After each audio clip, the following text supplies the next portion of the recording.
Jane was a 45-year-old person who started smoking when she was a teenager. She tried to quit smoking several times, was not successful. So she was very skeptical that anything new was going to be helpful to her for quitting, and yet she was really hopeful that this time would be different. So the first thing that I showed Jane was to be willing, that is to be aware of her cravings in her body.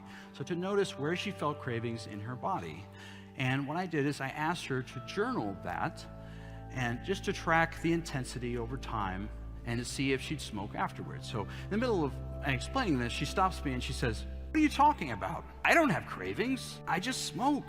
So I said, "Why don't you try it and we'll see what happens, and if it doesn't work, we'll try something else." So she came back a week later and she said, "You know, I've been tracking my cravings. I've been tracking them all the time. Now, I can't stop thinking about smoking." Let's look behind the scenes. Now, what was probably going on here was that Jane was having cravings all along. And like a lot of us, she was living on autopilot. Wake up in the morning, you smoke a cigarette, you have a cup of coffee, you smoke a cigarette, you get in the car, you smoke a cigarette. We're often just not aware of what we think and what we feel before we act. So my answer to Jane was to be willing. And one of the ways I showed her to do that was with an exercise called I Am Having the Thought. One of Jane's thoughts before she had a cigarette was, "I'm feeling a lot of stress right now. I really need a cigarette." So I asked her to add the phrase, "I'm having the thought," like this. "I'm having the thought that I'm feeling a lot of stress right now. I really need a cigarette." Then I asked her to add the phrase, "I'm noticing I'm having the thought. I'm noticing that I'm having the thought that I'm feeling a lot of stress right now. I really need a cigarette." We can all do an exercise like this when we have any kind of negative thought. Like for my thought, that I'm boring all of you with my talk. And I'm having the thought that I'm boring all of you with my talk.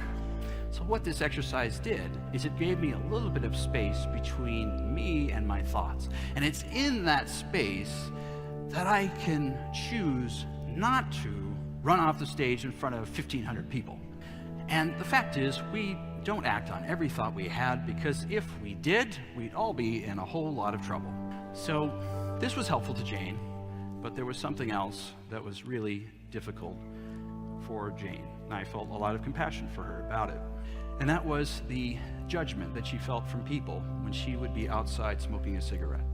The criticism from her husband for being a smoker, and the self-loathing that she developed about smoking. And she dealt with this shame by having a cigarette, which gave her relief temporarily until the shame came back. So I said to Jane, what would it be like if we tried to honor this feeling of shame as part of the human experience? If you had a close friend who was feeling shame about smoking, I said to Jane, what would you offer this friend as words of caring and kindness? And could you then offer those words to yourself, Jane? And she looked up and she had this look of this temporary respite from the shame, which made it just a little bit easier next time not to act on the craving. So here is the secret to self-control. The secret to self-control is to give up control. Because otherwise, we get into a tug of war with a monster, a craving monster. And the craving monster says, come on, smoke a cigarette, come on, have that cookie, come on. And you're on the other side saying, no, craving monster, I'm going to distract myself from you. I'm going to ignore you. No, no, no, no. And craving monster says, no, no, come on, you know you want it. And you're just back here and you're going back and forth and back and forth. And pretty soon the craving monster overpowers you. You have that cookie, you have that cigarette, until the craving monster comes back. And then you're in the tug of war again, doing what we've learned how to do, unless you drop the rope.